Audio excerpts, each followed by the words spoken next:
ఓం గం గణపతే నమః.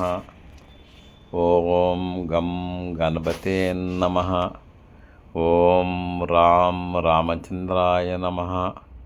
ఓం హ్రీం హరిమర్కటమర్కటాయ స్వాహ. ఓం నమః శివాయ. ఓం నమః శివాయ. ఓం నమః శివాయ. ఉత్తరాభద్ర నక్షత్రము. ఉత్తరాభద్ర నక్షత్రంలో జన్మించిన వారికి ధర్మం ప్లస్ జ్ఞానము కలిగి ఉంటుంది. వీరు హయ్యర్ ఎడ్యుకేషన్ చేస్తారు. వీరికి ఆకర్షణీయమైన వ్యక్తిత్వం ఉంటుంది. వీరు ఇతరుల సొమ్మును అపహరించరు. బీఎస్కే ప్రసాదరావు సిద్ధాంతి 9440255669 వాయిస్ ఆఫ్ 1952 బీఎస్కే ప్రసాద్ సిద్ధాంతి ఛానల్. ఓం గం గణపతే నమః.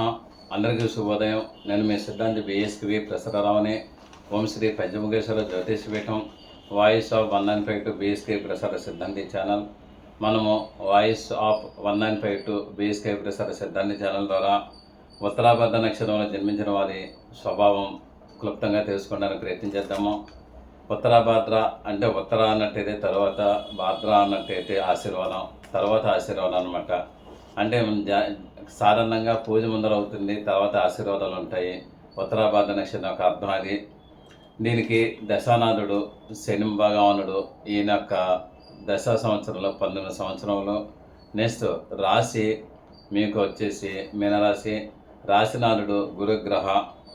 దైవారాధన కామధేనువు దుర్గాదేవిని పూజ చేస్తే మంచి ఫలితాలు వస్తాయి మనకి. మంచి వారములు శనివారం, మంగళవారం, ఒక గురువారం మంచి వారములు. మంచి రత్నం జాతి రత్నం అన్నట్టయితే మయూర నీలం, కాకి నీలం, తర్వాత నీలంలో అనేక రకాలు ఉన్నాయి. లెఫ్ట్ హ్యాండ్ మిడిల్ ఫింగర్ పెట్టుకోవాలి. 2.5 నుంచి 3.5 క్యారెట్స్లో పెట్టుకుంటే అన్ని విధాలు కూడా మంచి ఫలితాలు వస్తాయి. ఇది ఘనము, మనుష్య ఘనము, చాలా సాఫ్ట్గా ఉంటారు వీళ్ళందరూ. ఇక వీరికి ఈ యొక్క రాశి వాళ్ళకి, ఈ ఉత్తరాభద్ర నక్షత్రం వాళ్ళకి కూడా లక్ష్మీదేవి కృపా కటాక్ష వీక్షణాలు మెండుగా ఉంటాయండి. వీళ్ళు పెట్టి పుట్టిన వాళ్ళు, పూర్వజన్మలో లక్ష్మీదేవి ఆరాధన చేసి ఈ జన్మలో పుట్టిన వాళ్ళు. వీరు ఏమాత్రం అవకాశం ఉన్న లక్ష్మీదేవి మూలమంత్రాన్ని మీరు జపం చేసినట్టయితే లక్ష్మీదేవి కృపా కటాక్ష వీక్షణాలు వీళ్ళకి అలాగ కలుగుతాయి. లక్ష్మీదేవి మూలమంత్రాన్ని జపం చేయవచ్చు, లేదంటే కనకదార స్తవం అది కూడా చేయవచ్చు, లేదా అన్నట్టు లక్ష్మీ గణపతి మంత్రాన్ని కూడా ఉపాసన చేయవచ్చు. చేసి శుక్రవారం నియమంగా ప్రతి శుక్రవారం నాడు ఉపవాసం ఉండి ఆ అమ్మవారికి క్షీరాన్ని వండి నైవేద్యం పెట్టినట్టయితే అన్ని విధాలు కూడా చాలా బాగుంటుందని నేను చెప్తున్నాను. లక్ష్మీదేవి యొక్క కృపా కటాక్ష వీక్షణాలు వీళ్ళకి ఎప్పుడు కూడా ఈ యొక్క నక్షత్రం వాళ్ళకి, ఈ రాశి వాళ్ళకి ఉంటాయి. నెక్స్ట్ వీళ్ళకి డబ్బుతో ఒకటి జ్ఞానం కూడా ఉంటుంది. అంటే మనీ కంపల్సరీగా వీళ్ళకు ఉంటుంది. దానితో పాటు జ్ఞాన సంపద కూడా వీళ్ళకు ఉంటుంది. అంటే అపరిమితమైన జ్ఞానం ఉంటుంది. అంటే ధనం సంపాదించడంలో వీళ్ళు ఎతికలివి ఆలోచన చేస్తారు, నాన్ ఎతికలివి ఆలోచన చేయరు. అంటే అవినీతి పరంగా వీళ్ళు ఉండరు, న్యాయపూరితంగానే నీతిపరంగానే కూడా వీళ్ళ యొక్క ధనాన్ని సంపాదిస్తుంటారు. వీళ్ళు సందర్భానుసారంగా హాస్యమును అంటే నవ్వు హాస్యమును పండిస్తుంటారు. చమత్కారోక్తులు వీళ్ళు పలుకుతూ ఉంటారు. వీళ్ళకి ఆకర్షణీయమైన వ్యక్తిత్వం ఉంటుంది. ఎవరు చూసినప్పుడైనా సరే వీళ్ళ యొక్క వ్యక్తిత్వానికి అంటే ఈ యొక్క పర్సనాలిటీకి వీళ్ళు అందరూ కూడా హ్యాండ్స్ అప్ చేయవలసిందే. అటువంటి ఆకర్షణీయమైన వ్యక్తిత్వము చాలా చాలా మంచిగా ఉంటారు. వీళ్ళు ఎల్లప్పుడూ కూడా చిరునవ్వు నవ్వుతూనే ఉంటారు. చాలా సాఫ్ట్గా సున్నితంగా ఉంటారు. అయితే అవసరం వచ్చినప్పుడు కోపం వస్తుంది. కోపం అయినా మితంగానే ఉండే అవకాశాలు ఉన్నాయి. వీళ్ళ మటుకు ఉత్తరాభద్ర నక్షత్రం వాళ్ళకి జ్ఞానం ఉంటుంది, తర్వాత అదృష్టం ఉంటుంది, ఆనందం ఉంటుంది. జ్ఞానము ప్లస్ అదృష్టము ప్లస్ ఆనందము అంటే ముందర జ్ఞానంతో కొంచెం అదృష్టం కలిసి వస్తుంది. ఈ రెండు కలిసి ఆనందాన్ని ఇస్తుంది. కాబట్టి ఉత్తరాభద్ర నక్షత్రం వాళ్ళకి ఇది చాలా ప్లస్ పాయింట్ అని నేను చెప్తున్నాను. దీనితో పాటు వీళ్ళకి వినయ విధేయతలు ఉంటాయండి. అంటే ఒబీడియన్స్ ఉంటుంది. తర్వాత పెద్దలంటే గౌరవం ఉంటుంది, పిల్లలంటే ఆదరణ కూడా వీళ్ళకి ఉంటుంది. వీళ్ళకి చదువు మీద కొంచెం మంచి పట్టు ఉండే అవకాశాలు ఉన్నాయి. చదువు బాగా చదువుతారు. వీళ్ళు అబ్రాడ్ ఛాన్సెస్, విదేశాల్లో కూడా చదివే అవకాశాలు ఎక్కువ ఉన్నాయి. ఎక్కువగా వ్యాపారం మీద వీళ్ళు ఫోకస్ పెట్టే అవకాశాలు కూడా ఎక్కువగా ఉన్నాయి. వీరు ఇతరుల్ని ఎప్పుడు కూడా కించపరిచేలా మాట్లాడరు. వీళ్ళకి ఇతరులకి ఇచ్చే గౌరవాన్ని ఇతరులకి ఇచ్చేస్తుంటారు. వీళ్ళు ఎప్పుడు కూడా కించపరచరు, కించపరిచే అవకాశాలు వీళ్ళకైతే ఏమీ లేవు. అలాగని వీళ్ళు గొప్పలు కూడా చెప్పుకోరు. వీళ్ళు సాఫ్ట్గా ఉంటారు, నార్మల్గా ఉంటారు, గొప్పలకి పోరు, లేనిపోయిన ఆడంబరాలు కూడా ఇది చేయరు, ఇతరుల్ని కూడా కించపరచరు, ఇతరులని ఎంత గౌరవంగా చూడాలో అంత గౌరవంగానే చూస్తారు. తర్వాత వీళ్ళకి ఇతరుల సొమ్మును కూడా ఎట్టి పరిస్థితులను కూడా ఆశించరు. అయితే ఈ యొక్క జాతకంలో కూడా షష్ఠభావము, లగ్నభావము, భావము ఇవన్నీ బాగున్నట్టయితే నేను చెప్పిన జరుగుతాయి. ఇందులో బాగోకపోతే ఇవి చెప్పిన దానికి వ్యతిరేకంగా జరిగే అవకాశాలు ఉన్నాయి. వీళ్ళకి మటుకు ఇతరుల సొమ్ముని ఎట్టి పరిస్థితుల్లోనూ కూడా ఆశపడరండి. వీళ్ళకి ల్యాండ్స్ ఉంటాయి, అంటే భూములు ఉంటాయి, పొలం భూములు, మామూలుగా సైట్లు కూడా ఉంటాయి, భూములు ఉంటాయి. ప్లస్ వీళ్ళకి వెహికల్స్, వాహనాలు కూడా ఉండే అవకాశం ఉంది. అంటే వీళ్ళు చిన్నప్పుడు ఎలా ఉన్నప్పుడైనా సరే క్రమేపీ కూడా ధనవంతులయ్యే అవకాశాలు ఎక్కువ ఉన్నాయి. వీళ్ళకి తండ్రి గారు ఎలా ఉంటారంటే, తండ్రి గారు చాలా మంచివారండి, చాలా సాఫ్ట్గా ఉంటారు. బహుశా ఆ యొక్క తండ్రి గారి లక్షణాలే వీళ్ళకి కూడా ఉండవచ్చని నేను అనుకుంటున్నాను. తండ్రి గారు చాలా సాఫ్ట్గా ఉంటారు, చాలా మంచి వాళ్ళు. ఎవరికి కూడా ఆయన చేమకు కూడా హాని తలపెట్టేవారు కాదు వీళ్ళ తండ్రి గారు. వీళ్ళు ఎప్పుడు కూడా అబద్ధాలు చెప్పరు, చెప్పడానికి ఏమాత్రం కూడా ప్రయత్నం చేయరు. అబద్ధాలు అన్నవి వీళ్ళ యొక్క జాతకంలోనే లేవు. తర్వాత వీళ్ళు లీగల్ అడ్వైజర్స్గా కూడా ఉండే అవకాశం ఉంది. అంటే పెద్ద పెద్ద కంపెనీలకి సలహాదారులుగా ఉంటారు. వీళ్ళకి హృదయం మచ్చలేని హృదయం. ఈ యొక్క మచ్చలేని హృదయంతో వీరు అందరినీ కూడా ఆశీర్వదిస్తారు, అందరి చేత ఆశీర్వదించబడతారు. మచ్చలేని హృదయం గలవారు వీళ్ళు. అయితే వీళ్ళు ఒక్కొక్కసారి ముక్కుపీతనం ఉంటుంది, అంటే ముక్కు మీద కోపం ఉంటుంది. కారణం వీళ్ళ మంచిని ఎవరైనా అర్థం చేసుకోకపోతే చాలా చిరాకు పడతారు.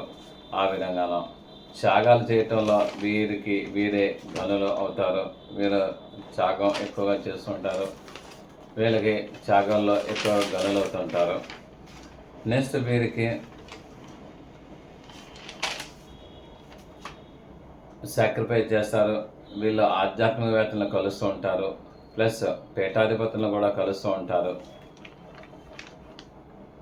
వీళ్ళకి మొదటి పాదంలో పుట్టిన వాళ్ళకి ధాన్యం వర్తక వ్యాపారం చేసే అవకాశాలు ఉన్నాయి.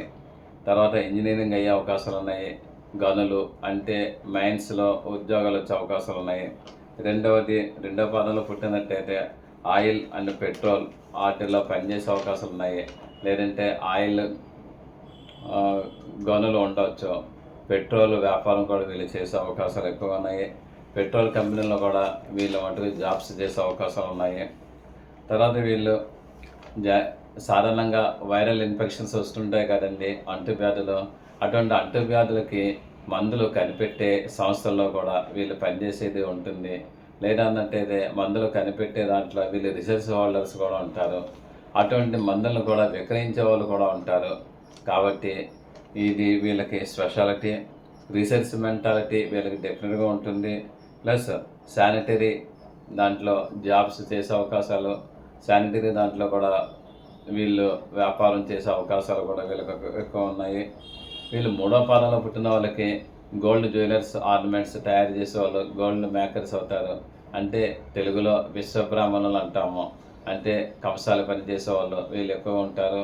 డిజైనర్స్ ఉంటారు. తర్వాత వాటర్ డిపార్ట్మెంట్లో కూడా ఉంటారు. కిరోసిన్ కూడా వీళ్ళకి నప్పుతుంది.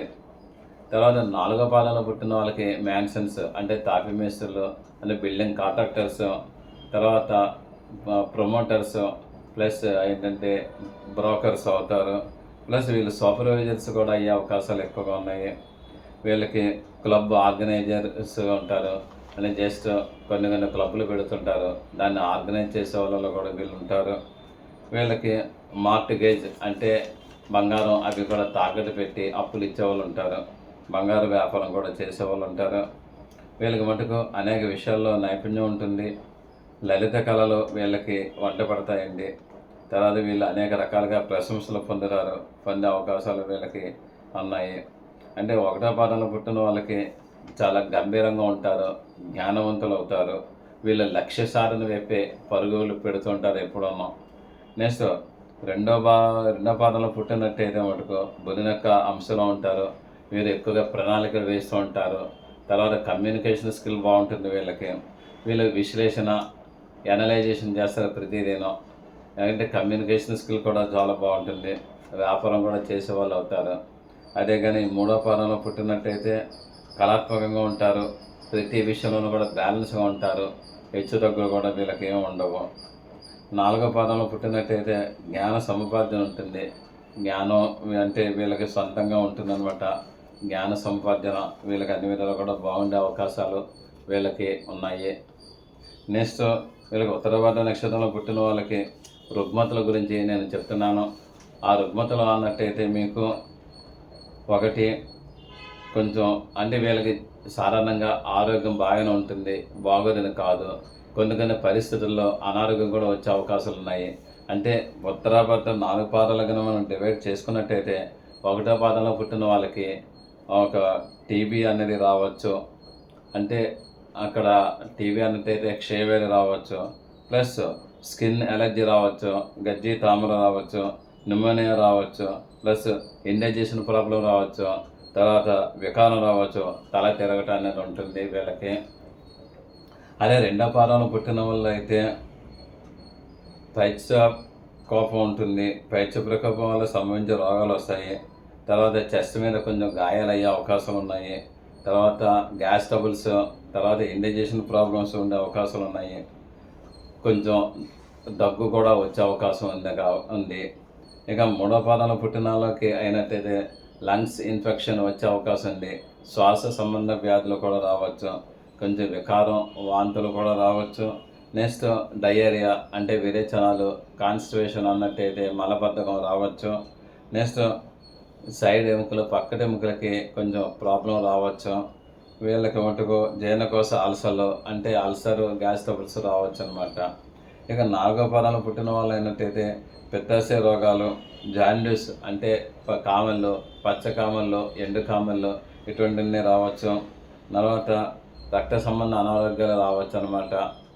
బ్లడ్ ఇన్ఫెక్షన్స్ రావచ్చు. తర్వాత డయాబెటీస్ రావచ్చు. ఇటువంటివన్నీ కూడా వచ్చే అవకాశం ఉన్నాయి. తర్వాత గుండెకి సంబంధించిన వ్యాధులు రావచ్చు, లివర్కి సంబంధించిన వ్యాధులు రావచ్చు అనమాట. లింపు గ్రంథులు కూడా రావచ్చు. ఈ విధంగా ఉన్నాయి. అయినట్టయితే వీళ్ళకి మట్టుకు రెమెడీస్ కూడా ఉన్నాయండి. రెమెడీస్ అన్నట్టయితే ఉత్తరాభాద్ర నక్షత్రంలో పుట్టిన వాళ్ళకి జనరల్గా సాధారణంగా నేను ఇచ్చే రెమెడీస్, సూర్యోదయ కాలంలో మీరు బెల్లంతో చేసిన గోధుమ హల్వాని దేవాలయంలో పేదలకి కానీ బయట రోడ్డు మీద పేదలకు కానీ పంచండి, మంచి ఫలితాలు వస్తాయి. మీరు సూర్య గాయత్రి చదవండి, ఆదిత్య హృదయ స్తోత్రం చదివినట్టయితే మీకు మంచి ఫలితాలు వస్తాయి. తర్వాత మీరు సుబ్రహ్మణ్యేశ్వర స్వామిని పూజ చేయండి, మీకు మంచి ఫలితాలు వస్తాయి. నెక్స్ట్ మీకు ఎప్పుడు కూడా పెద్దలకి గౌరవించండి, పెద్దలకి ఆబ్దీకం ఇటువంటివన్నీ కూడా పెడుతూ ఉంటే మీకు అన్ని విధాలు కూడా మంచి ఫలితాలు వస్తాయి. మీరు నెమలి యొక్క పించాలు మీ దగ్గర పెట్టుకుంటే మంచి ఫలితాలు వస్తాయి. తర్వాత కొన్ని శనగ బద్దలు, బఠానీ గింజలు లాంటివి మీరు పక్షులకి వాటికి వేయండి, మీకు మంచిది. తర్వాత కోతులకి జామకాయలు కానీ లేదా అన్నట్టయితే వేరుశనగకాయలు కానీ ఇటువంటివన్నీ కూడా పెడుతుండండి, మీకు అన్ని విధాలు కూడా మంచి ఫలితాలు వస్తాయి. ఏది ఏమైనప్పటికైనా సరే మీకు మటుకు సూర్య అష్టోత్తరనామాలు చేయండి, సూర్య ఆదిత్య హృదయ స్తోత్రం చదివితే మంచి ఫలితాలు వస్తాయి. శుభం భూయాత్, ఆయురారోగ్య ఐశ్వర్య అభివృద్ధి రస్తు. సదా భగవత్ సేవలో మీ సిద్ధాంతి బిఎస్కేవి ప్రసరరావు. ఈ వీడియో మీకు నచ్చినట్లయితే లైక్ చేయండి, సబ్స్క్రైబ్ అవ్వండి, మీ ఆత్మీయులందరికీ షేర్ చేయండి. మీ అమూల్యమైన అభిప్రాయములను కామెంట్ రూపంలో తెలియజేయండి. దూర ప్రాంతంలో ఉన్నవారికి, ప్రత్యక్షంగా మమ్మల్ని కలవలేని వారికి ఆన్లైన్ ద్వారా సర్వీసెస్ అందివ్వగలము. గూగుల్ పే, ఫోన్పే ద్వారా మాకు మనీ అందజేయవచ్చు. సదా భగవత్ సేవలో మీ సిద్ధాంతి Bhaktula Srikrishna Varaprasadarao. 9440255669. Thank you for your careful reading of this lesson. See you again tomorrow. సిద్ధాంతి బత్తుల శ్రీకృష్ణ అర్పేశ్వరరావు. మీరు శ్రద్ధగా ఈ పాఠం విన్నందుకు ధన్యవాదములు. మరల రేపు కలుద్దాం. మీ సిద్ధాంతి Battula Srikrishna అర్పేశ్వరరావు. Voice of 1952 BSK ప్రసార సిద్ధాంతి ఛానల్ 9440255669. ఓం నమః శివాయ నమః.